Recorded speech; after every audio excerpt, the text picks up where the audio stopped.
Ito, may gagawin tayo, isang concert amplifier. So, ang naging problema daw nito guys ay namamatay pag nilalakasan ang kanyang volume. So, ito, i-power natin. So, ayan. Try natin siyang mag-sounds. Ayan, nag-sounds na siya.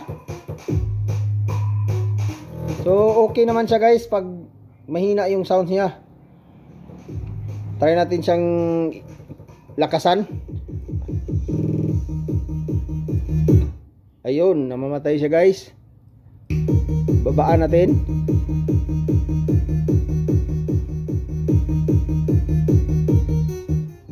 Lakasan natin ulit. Ayun, namamatay siya. So ito yung pinaka problema niya guys. Hanggang dyan lang yung volume niya. Hanggang dyan lang siya. Pag nilalakasan siya ay namamatay siya. Ayun, namamatay siya. Ayun.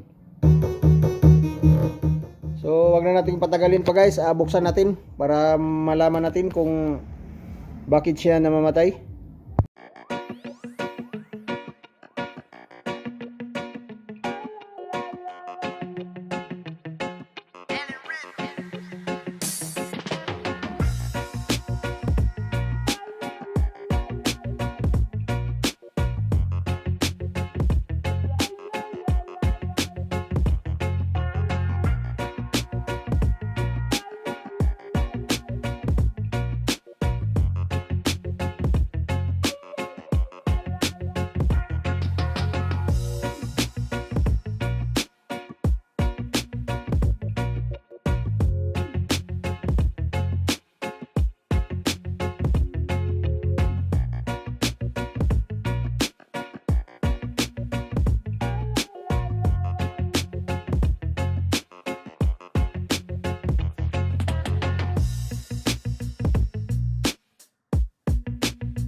Ito na guys, so nabuksan na natin.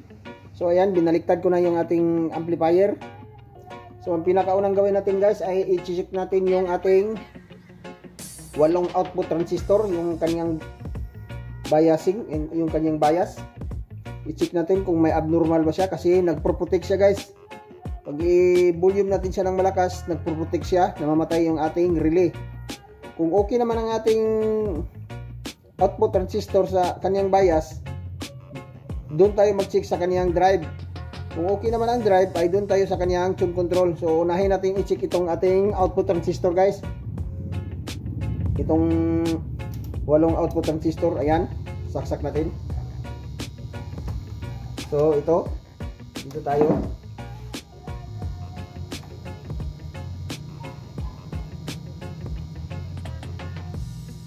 Point 3. So okay yan siya guys, 0.3. Dito sa pangalawa.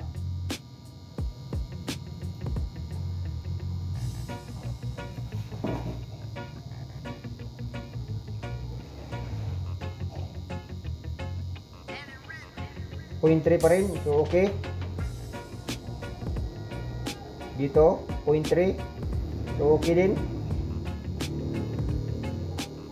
0.3. 0.3 0.3.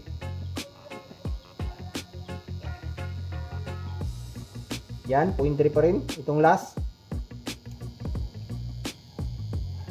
0.3. So okay ang ating output transistor guys. So dito tayo sa kaniyang drive guys. Sa kaniyang drive, sa kaniyang driver ng relay. I-check natin yung kanyang mga transistor, yung driver niya. So tingnan natin kung may problema ba dyan. Dito ko nakita ang kanyang problema guys, sa kanyang relay section. Ito yung kanyang relay, ito yung paan ng kanyang relay. Sa 2, 3, 4, 5, 6. Ito yung relay niya. Tapos itong isa ay pumunta dito sa kanyang transistor. Tingnan nyo guys, ito oh. Parang natanggal yung hinang.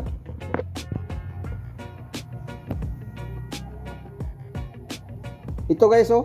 Ito tatanggal. So, isa din ito sa dahilan guys kaya nagpro-protect yung kanyang relay na mamatay. So, ihinang natin ulit kasi parang natanggal yung kanyang linya. Ayan. Tapos, ang kanyang kapasitor dito sa kanyang 4 na kapasitor ay yung isa guys ay tanggal. Parang ginalawang na siya. Hindi natin kasi mabaliktad. Ito. Nakita. Ito siya guys, ito. Kapasitor. Sa kanyang relay section.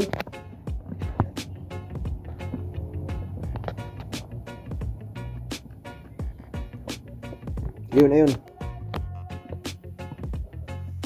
Ito guys, oh, ito. Ayan, oh, tanggal siya, oh. Oh, wala, hindi nakakabit yung isang paa niya. Parang naputol sa kalawang. So, palitan natin ito guys. Tanggalin ko muna siya. Tapos, itong linya ng kanyang relay dito, papunta sa kanyang transistor, yung driver niya. Ihinang ko ulit kasi natanggal siya. Tapos, itry natin kung mamamatay pa rin ba siya.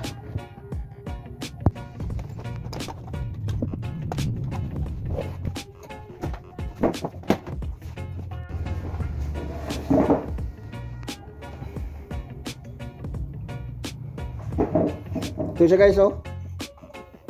Itong kapasitor niya. Ayan, natanggal yung isang paa niya. Ang value niya ay 16 volts, 220 UF. So, palitan natin ito guys kasi meron ako nito.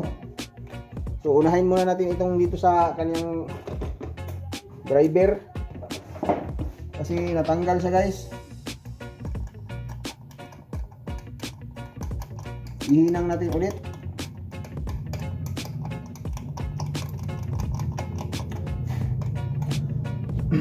Parang napunit.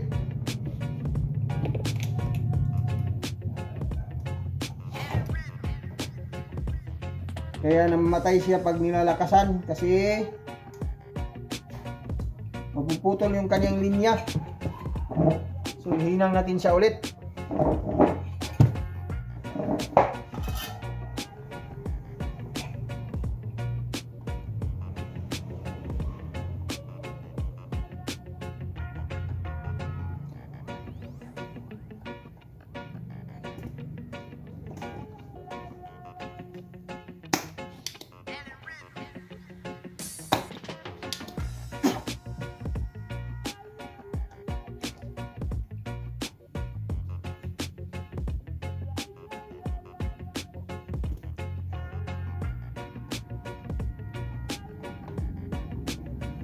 Tapos tanggalin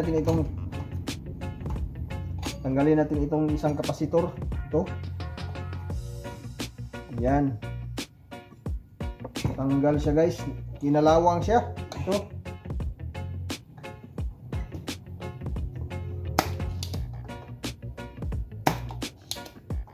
Yun, tanggal na yung paa niya. Ayun.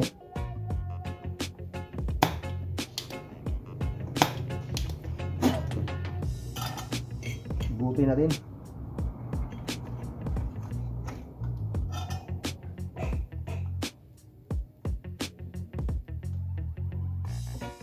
Ito. Ito siya guys, oh. Tanggal. So, palitan natin ito.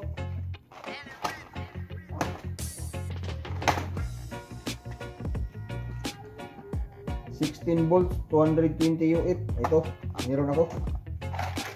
Ito siya. Yan. So, ilagay natin dito.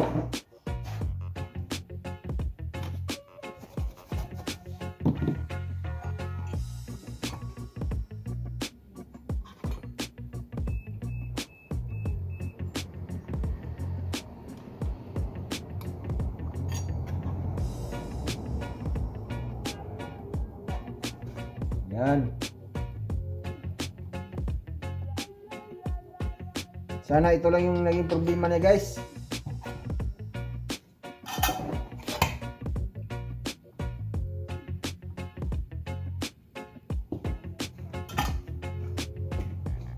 Tapos putulin natin yung kaniyang sobrang paa. Yan. Ayun.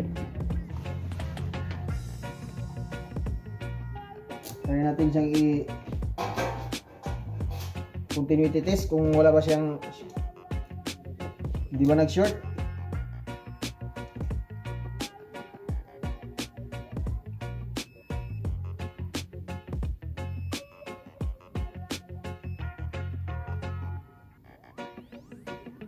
So okay. So try natin siya guys, ibalik natin. Sana ito lang yung naging problema niya. Linisan natin, baka may mga tilamsik. Baka may mga tilamsik na mga leads, baka mag short. Linisan natin yung board na ito. Sana ito lang yung naging problema niya. Yung kapasitor niya at saka yung transistor. So, nag-drive nitong relay. So ibalik ko muna siya guys.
Ito na guys, naibalik na natin. So i-try na natin siya guys. I-sounds natin kung mamamatay pa ba siya sa mataas na volume. So ayan, i-power on natin. Naka-plug in na siya doon. So, ayan. Ayun. Try natin i-sounds. Ayun.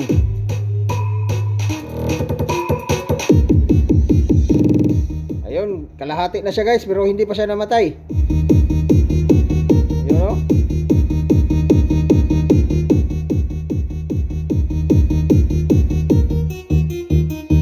So okay na siya guys, yun lang ang naging problema niya. Yung kaniyang, ito, yung kapasitor niya, ginalawang na, ito.